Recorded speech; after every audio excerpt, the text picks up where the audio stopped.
Salut à tous et bienvenue dans cette vidéo. Aujourd'hui nous allons répondre à la question pourquoi un SSD qui contient plus, qui a plus de capacité, est aussi un SSD plus rapide. Alors déjà nous allons voir si c'est vrai et si ça se fait encore. Alors pour éviter de gros problèmes, on va dire, d'approximation et de être sûr que ça vienne pas d'autre chose, etc. Bien entendu, le plus important c'est d'en utiliser 3 exactement identiques, hein, le même modèle, mais de capacités différentes. Donc un MX500 250, 500 et 1 Teraoctet, et de cette manière-là, nous allons pouvoir remarquer s'il y a des différences sur des machines faites exactement de la même façon. Alors il faut savoir que des fois, ça peut être 3 modèles avec la même référence, mais qui sont pas construits de la même façon.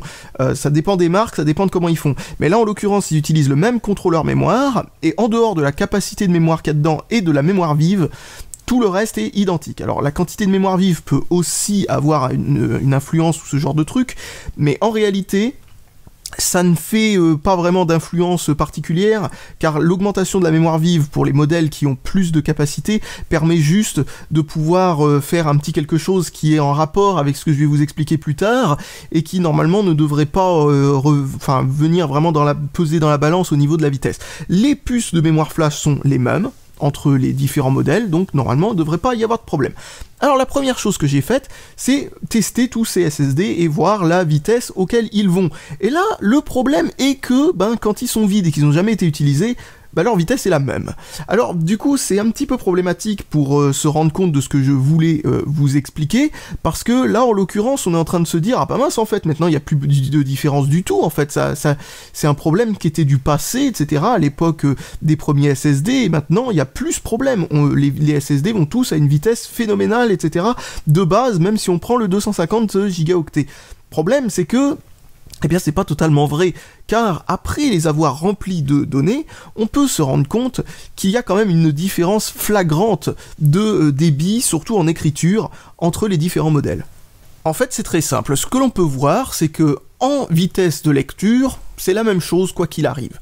Par contre, en écriture, plus un SSD contient, plus il a de capacité complète au maximum, quoi, le 1 Teraoctet, il diminuera de vitesse beaucoup moins que le 250 Go par exemple. Et ce que l'on peut voir ensuite pour compléter ce tableau-là, c'est qu'il est plus facile d'obtenir le niveau qui fait baisser la vitesse avec un 250 Go qu'avec un 1 Teraoctet. Là encore une fois, le 1 Teraoctet aura besoin d'être plus plein pour faire baisser la vitesse de manière que ça se voit, quoi, en fin de compte. Donc d'un côté, il faut le remplir plus, et en plus de ça, il contient plus. Donc ça permet de stocker beaucoup plus et garder la capacité maximum en termes de vitesse. Alors, on peut le voir, hein, un SSD complètement plein, d'un côté, fera pour le 250 Go uniquement 250 mégaoctets par seconde en écriture, ce qui est déjà pas mal, hein, bien sûr. Le 500 Go, lui, par contre, va être entre 300 et 400 300 mégaoctets par seconde, je veux dire. Et le 1 Teraoctet obtiendra un peu plus de 400 de manière constante, mais ça dépend des benchmarks, etc. Ce que j'ai pu remarquer, mon benchmark a tendance à ne pas du tout privilégier le 1 Teraoctet par rapport au 500 Go. Malgré tout, on peut quand même remarquer que le 500 Go a plus de mal à garder une vitesse constante en écriture. Par contre, le 1 Teraoctet, lui, est parfaitement constant. Le truc qui se passe, c'est qu'à mon avis, il y a un peu plus de latence dans le 1 Teraoctet parce qu'il a besoin de gérer beaucoup plus d'espace de stockage. Donc, les latences rattrapent un petit peu le débit sur ce point-là, parce qu'en fin de compte, ce ne sont pas des débits. Alors, ce sont des tests de lecture et d'écriture séquentielle, mais seulement de 10 mégaoctets. À l'occurrence, là, j'ai changé pour 11 mégaoctets sur le 1 Teraoctet, et j'ai remarqué que le débit en vitesse séquentielle, donc, augmentait à nouveau. Donc, visiblement, il y a un petit côté latence et tout ça qui fait que, il y a une différence qui n'est pas si flagrante entre le 500 Go et le 1 Teraoctet, mais malgré tout, il y a une différence. Et je peux vous dire qu'en pratique, la différence est beaucoup plus grande que ce que montre le benchmark en l'occurrence. Donc maintenant que nous avons vu que ce phénomène existe encore, même si il est maintenant subi à pas mal de conditions supplémentaires, notamment les conditions de remplissage et des conditions de type d'utilisation, c'est-à-dire par rapport aux latences, par rapport à la quantité d'écriture séquentielle que l'on fait, ou si ce sont des petites écritures ponctuelles ou ce genre de trucs, ça peut changer très légèrement, voire sensiblement.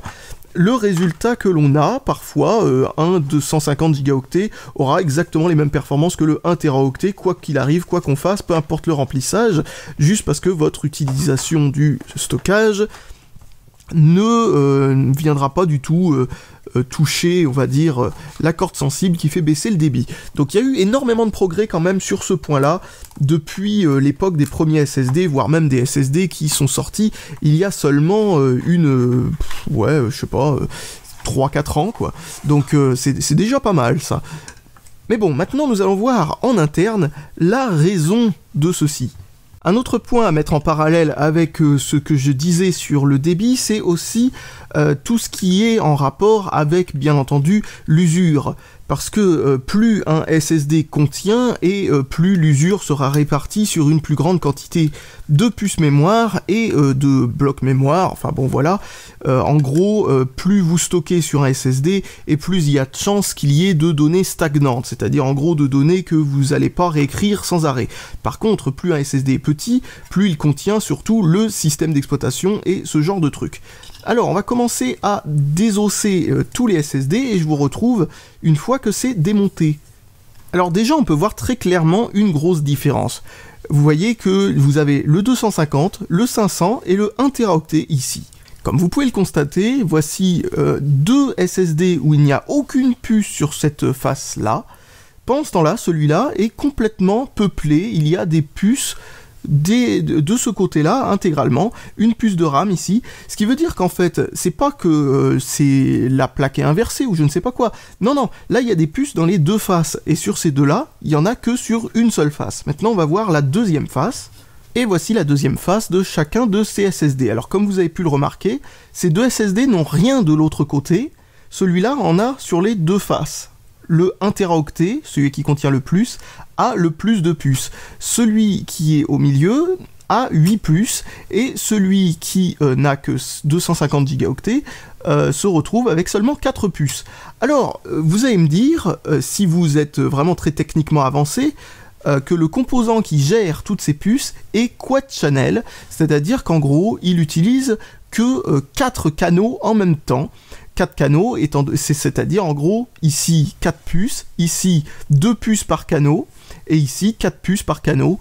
Donc en gros, il combine les débits de 4 groupes de puces et en fait un seul débit principal qui permet de pouvoir, de cette manière-là, avoir un débit assez grand pour que ça qualifie de SSD en fait. Parce que si on n'utilise qu'une seule de ces puces, ou que si on mettait les 4 puces ici sur un seul canal, c'est-à-dire en gros, au lieu de les souder comme ça en longueur, de cette manière-là, on aurait soudé 2 puces ici et 2 puces de l'autre côté et laissé tout le reste ici vide, on aurait utilisé qu'un seul canal. Et bien de cette manière-là, on aurait eu quand même un débit qui est proche de 4 fois moins bon. Le truc qui se passe, c'est que, en gros, un contrôleur de SSD est capable d'utiliser toutes les puces, pas forcément à leur meilleur possible, parce que si on voulait l'utiliser à leur meilleur possible, il faudrait 16 canaux pour pouvoir utiliser les 16 puces en même temps. Le truc, c'est que ça sert à rien sur du serial ATA, parce que le serial ATA, son débit maximum est d'environ 500 mégaoctets par seconde.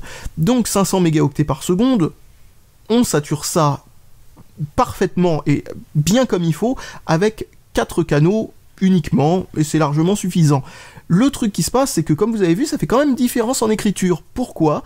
Eh bien parce que chacune de ces puces sont utilisées les unes après les autres. Vous voyez, en gros, quand on écrit des données, on utilise les 4 canaux en même temps, et en plus de ça, on utilise la première, pendant que la première est occupée, on utilise la deuxième, pendant que la deuxième est occupée, la troisième fait son boulot, et on utilise ensuite la quatrième, et ensuite on refait la boucle dans l'autre sens, de telle manière que celle-là sera plus occupée, la première d'un groupe sera plus occupée, etc., etc. Et c'est comme ça qu'on permet de gagner que ça permet de gagner une quantité quand même assez importante de performance, et ce malgré qu'il n'y ait que 4 canaux pour chacun de ces trucs-là. Alors en gros, ça veut dire que le SSD est capable d'utiliser plus de puces, et donc pour pouvoir obtenir de meilleures performances, etc., etc. Le truc qu'on peut se poser comme question, parce que bon, c'est légitime comme question, c'est pourquoi ne pas utiliser des puces qui contiennent moins, et donc en utiliser aussi 16 sur celui qui fait 250 gigaoctets, histoire d'obtenir eh bien, un débit identique, etc., etc. Pourquoi ? Eh bien, tout simplement parce que c'est pas moins cher de fabriquer des composants qui contiennent moins que des composants qui contiennent autant que cela, par exemple. C'est pas beaucoup moins cher, c'est pas significativement moins cher. Donc ça voudrait dire que le 250 gigaoctets serait par exemple à, je sais pas, 180 €, pendant que le 500 serait à 200 et le 1 teraoctet serait à 250, ou un truc comme ça. Il n'y aurait pas assez de différence de prix pour justifier l'achat d'un 250 gigaoctets plutôt que l'achat d'un 1 teraoctet. Donc, enfin voilà, au final, ça poserait des problèmes, parce que bah, ça ferait en sorte qu'il manque tout le bas de gamme. Il n'y aurait plus de bas de gamme pour les SSD, il y aurait que des SSD haut de gamme, qui coûteraient très cher, avec 16 puces, comme les premiers SSD avaient déjà 16 puces, sauf qu'ils avaient 8 canaux pour obtenir la même chose. Donc vous voyez quand même qu'il y a du progrès au niveau des puces. Les puces, en plus de contenir plus, sont aussi plus rapides, parce qu'autrefois, il fallait 8 puces pour obtenir des débits inférieurs de celui que des débits qu'il y a par exemple sur le 500 gigaoctets. Donc il fallait en gros, comme je disais 8 puces, je veux dire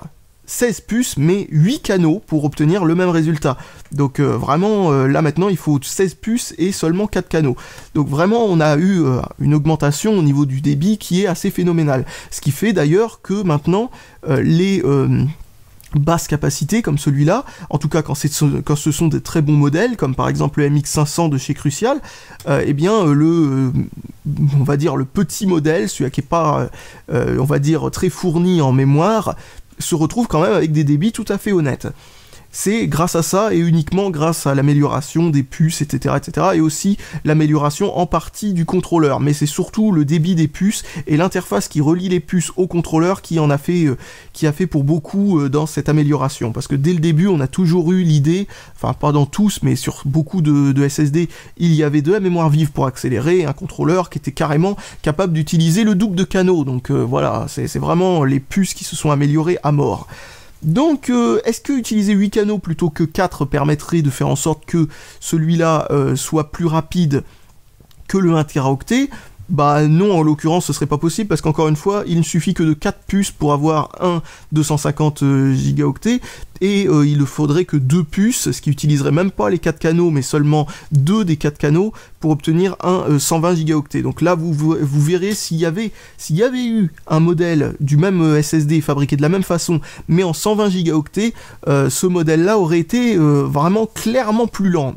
Il aurait été là clairement, même en lecture, il aurait dû y avoir une différence a priori, tellement ça aurait été un problème d'utiliser que 2 canaux. Mais bon, voilà. Donc comme vous le voyez, en fait, la réponse qui est tout simplement devant nos yeux pour expliquer pourquoi un SSD avec plus de capacité et plus rapide, c'est tout bêtement parce qu'il y a plus de puces.